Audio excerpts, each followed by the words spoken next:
दोस्तों, यह मेरी पहली कहानी है और मैं उम्मीद करूँगी कि आपको हमारी कहानी पसंद आएगी। तो चलिए शुरू करते हैं इस कहानी को। इस कहानी के सभी पात्र और घटनाएं काल्पनिक हैं। इसका वास्तविकता से कोई लेना देना नहीं है। कुछ लोग एक छोटी सी दुकान पर बैठकर चाय पी रहे आपस में कुछ बातें कर रहे थे। क्यों रे नीरज, सुना है तू शादी कर रहा है? चाचा जी सही सुने हैं, हमारी शादी फिक्स हो गई है और आपको भी आना है हमारी शादी में। ना नहीं सुनना है हमें, तो अब बताइए आएंगे ना? अरे बेटा, तेरी शादी में नहीं आऊँ ऐसा हो सकता है भला? ज़रूर आऊँगा मैं, चाचा इतना कहते हैं कि तभी सबकी नज़र रास्ते में आ रही एक कार पर पड़ती है जो कि बहुत स्पीड में हवा से बातें करते चली आ रही थी। उसकी स्पीड देखकर लग रहा था जैसे कि वह 100 से भी ज़्यादा की स्पीड पर चल रही हो।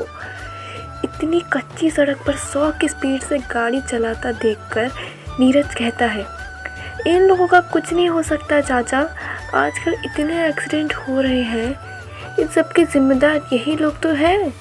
पता नहीं क्या सोच के ये लोग इतनी स्पीड से गाड़ियाँ चलाते रहते हैं।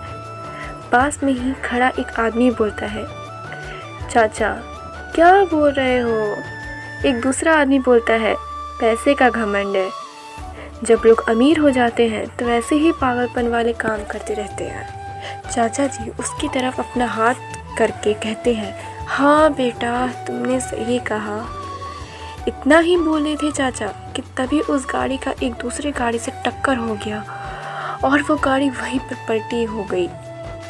जिस गाड़ी से टक्कर हुई उस गाड़ी का ड्राइवर ने देखा कि एक्सीडेंट हो गया है और सभी लोग वहीं पर आ रहे हैं, तो वह तुरंत गाड़ी लेकर भाग गया। उसकी गाड़ी को कम नुकसान हुआ था। यह देखते ही सभी लोग उस गाड़ी की तरफ भागने लगे। अरे चाचा ये क्या हो गया?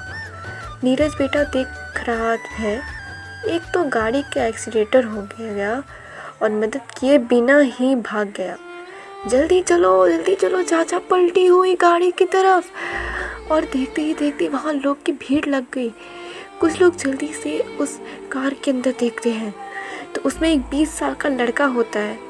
सब लोग उसे मिलकर बाहर निकालते हैं। उन्होंने देखा 20 साल का नौजवान हट्टा कट्टा लड़का था। देखने से लग रहा था मानो बहुत बड़े घर से हो। कुछ लोग एक्सीडेंट हुए लड़के से बोलते हैं, हेलो बेटा हेलो बेटा, क्या तुम सुन पा रहे हो? क्या तुम ठीक हो? कोई जवाब तो दो। लेकिन उन्हें कोई जवाब नहीं मिलती। सब लोग मिलकर उसे बाहर निकालते हैं। उसके सिर से खून निकल रहा था, शायद उसके सिर में चोट लग गई थी। चाचा उसके सिर पे अपना हाथ रखकर उसको खून रोकने की कोशिश करते हैं। वहाँ खड़े सभी लोग कुछ ना कुछ बोल रहे थे। इतना अच्छा दिखता है, पता नहीं इतनी तेज़ गाड़ी चलाने की क्या ज़रूरत पड़ गई इसे। तभी भीड़ में खड़ा एक आदमी बोलता है, अरे ये तो मशहूर बिजनेसमैन केतन जी का लड़का श्रीकेश है ना? उसे देखते ही चाचा उस आदमी से कहते हैं, जल्दी से एम्बुलेंस को फ़ोन करो, कहीं देर ना हो जाए, इतना खून निकल रहा है। तभी एक आदमी फ़ोन निकालता है और जल्दी से एम्बुलेंस को फ़ोन करता है। थोड़ी देर बाद वहाँ पर एम्बुलेंस आती है और उसे लेकर हॉस्पिटल में जा रही होती है। तब चाचा नीरज की तरफ देखकर बोलते हैं, नीरज बेटा देख तो इसके जेब में फ़ोन है, तो इसके घर वाले को बता दो। नीरज उस लड़के के जेब में चेक करता है तो उसे मोबाइल मिल जाता है। फिर जल्दी से वो फ़ोन लगाता है, रिंग होती है और थोड़ी देर बाद कोई बोलता है। लड़के की माँ फ़ोन उठाती है और बोलती है, बेटा घर कब आ रहे हो? मैंने तेरे लिए तेरी पसंदीदा खीर बनाई है, जल्दी से आ जा। मुस्कुराते हुए ऋषिकेश की माँ कहती है। नीरज ये सुनकर थोड़ा दुखी मन से बोलता है, देखिए आपके बेटे का रोड पे एक्सीडेंट हो गया है, अभी उसको पास ही हॉस्पिटल में एम्बुलेंस ले गई है। आप जल्दी आ जाइए, हमसे जितना हुआ हमने किया, इतना ही बात हुआ था। ये सब सुनकर जया रोते हुए कहती है, ये सब कैसे हो गया? कहाँ है मेरा बेटा? नीरज बोलता है, देखिए आप शांत हो जाइए और पहले हॉस्पिटल पहुंचिए जल्दी। ये सुन के जया फ़ोन कट करती है और जल्दी से हॉस्पिटल के लिए निकल जाती है। दूसरी ओर उस लड़के ऋषिकेश का इलाज चल रहा था। तभी नीचे काउंटर पर थोड़ा शोर हो रहा था। वहाँ पर ऋषिकेश की माँ जया थी। कहाँ कहाँ कहाँ है मेरा बेटा? उसको क्या हुआ? जल्दी बताओ। ऋषिकेश की माँ घबराते और रोते हुए बोलती है।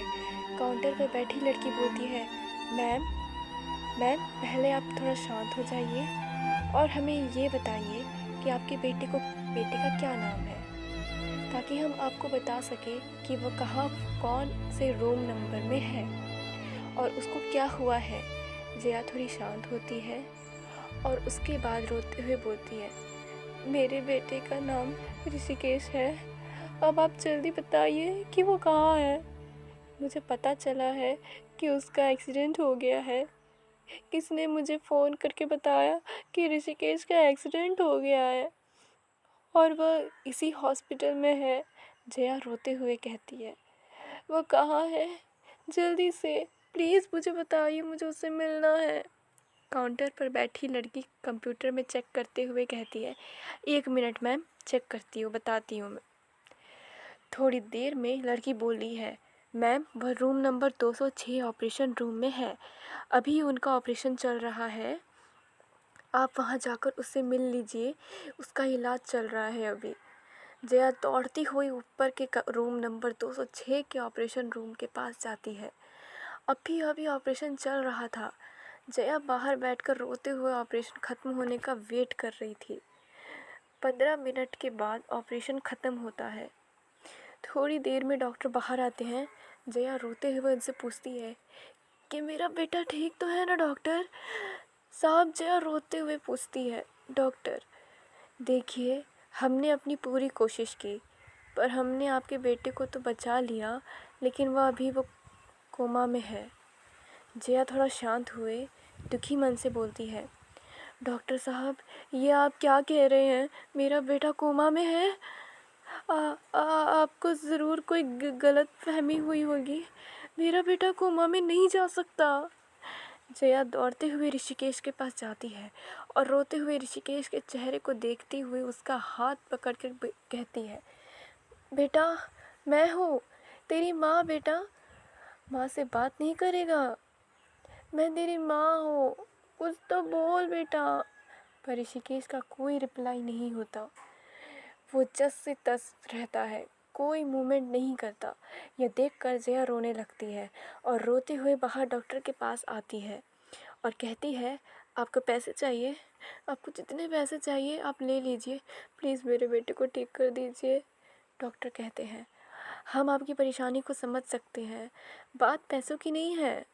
हम चाह कर भी आपके बेटे को कोमा से बाहर नहीं निकाल सकते। अब भगवान से विनती कीजिए कि आपका बेटा कोमा से जल्दी बाहर आ जाए, और हमारे पास कोई और रास्ता नहीं है। ऋषिकेश के ज़ख्म कुछ दिन में ठीक हो जाएगा। आप चाहे तो उसे अपने घर में ले जा सकते हैं। कुछ दिनों के बाद आपके बेटे का डिस्चार्ज कर दिया जाएगा। जया, डॉक्टर साहब एक बार फिर से कोशिश करिए ना जया, दुखी मन से बोलती है। डॉक्टर साहब बोलते हैं, आई एम सॉरी जया जी। जया अपने बेटे को कमरे में जाती है। तभी जया का फ़ोन रिंग होता है। जया फ़ोन उठाती है और कहती है, हेलो क्या हुआ? बाद में फ़ोन। जया इतना ही बोलती, तभी उधर से फ़ोन में से एक मैसेज घबराते हुए जल्दी से बोलता है, मैडम जी बहुत बुरा हो गया, हमारी फैक्ट्री में आग लग गई है। पता नहीं कैसे, कुछ समझ नहीं आ रहा है। आप जल्दी से जल्दी यहाँ पर आ जाइए। मैंने फायर ब्रिगेड को वाले को बुला दिया है, लेकिन मुझे नहीं लगता कि ये फैक्ट्री बच पाएगी। मैडम फायर डिपार्टमेंट वाले आ गए हैं, आपको थोड़ी देर बाद में फ़ोन करता हूँ। जया ये सब सुनकर एकदम टूट सी जाती है। जया का फ़ोन हाथ से नीचे गिरकर टूट जाता है। जया रोते हुए नीचे बैठती है और अपने बेटे का हाथ पकड़ लेती है और रोते रोते कहती है, मेरे पति को गुजरे अभी 6 दिन भी नहीं हुआ कि मेरे फैक्ट्री की भी जल गई और मेरा बेटा भी कोमा में चला गया। हे भगवान, न जाने कौन से पाप किए थे मैंने, जो आप मुझसे मेरा सब कुछ छीन रहे हो। जया बहुत ज़्यादा रोने लगी। 2-3 घंटे तक रोती रहती है और अपने बेटे से बार बार कहती है, बेटा कुछ तो बोलो, प्लीज़ अपनी माँ के लिए बोलो, प्लीज़ बेटा, तुम्हारी आवाज़ सुनने के लिए तरस रही हूँ। काफ़ी देर तक जया ऐसे ही बोलती रहती है। बोलते बोलते वहीं सो जाती है। अब कमरे में कोई हलचल नहीं थी, सब शांत हो गया था, मानो कमरे में कोई ना हो। थोड़ी ही देर में एक अजीब सी डरावनी आवाज़ होती है। थोड़ी देर बाद कमरे में लगा लाइट ब्लिंक होने लगता है। सामने ही टेबल पर रखे लालटेन भी ब्लिंक होने लगता है। खिड़कियां दरवाजे ज़ोर ज़ोर से हिलने लगते हैं। बाहर बहुत तेज़ आंधी चल रही होती है। ऋषिकेश की प्लस और ब्लड प्रेशर रेट हाई होने लगता है। थोड़ी ही देर में पूरे घर में जैसे आंधी सी चलने लगती है और देखते ही देखते कमरे की लाइट चली जाती है। पूरे घर में अंधेरा छा जाता है। पहले उस घर में चारों तरफ दीवारों के साथ बहुत सारे फोटोज़ लगी हुई थी, पर देखते देखते सब गायब होने लगता है। सामने रखा हुआ टेबल प्लस रेट बताने वाली स्क्रीन, विंडोज़, अलमीरा, उस कमरे में जितनी भी चीज़ें थीं वो सब गायब होने लगती है। अगले ही पल ऋषिकेश एक कुर्सी से बंधा हुआ होता है और उसकी आँख धीरे से खुलती है और वह देखता है कि वह एक ऐसे कमरे में है जहाँ चारों तरफ बस अंधेरा ही अंधेरा है। चारों तरफ की दीवारें वाइट कलर की थी। ऊपर से तोड़ना प्रकाश आ रहा था, जिसकी वजह से उसे थोड़ा थोड़ा आसपास कुछ दिखाई दे रहा था। उस जगह को देखकर ऐसा लग रहा था जैसे मानो वो किसी ऐसे घर में है जो पिंजरे की तरह बनाया हुआ हो। उस पूरे कमरे में ऋषिकेश एकदम अकेला था। उसके साथ और कोई नहीं होता।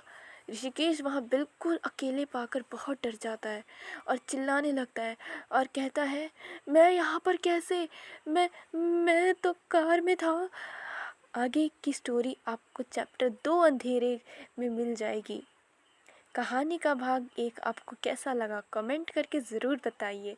दोस्तों, अगर कहानी में कुछ भी दिक्कत लगे या कहानी आपको बोरिंग लगे तो कमेंट करके ज़रूर बताइएगा।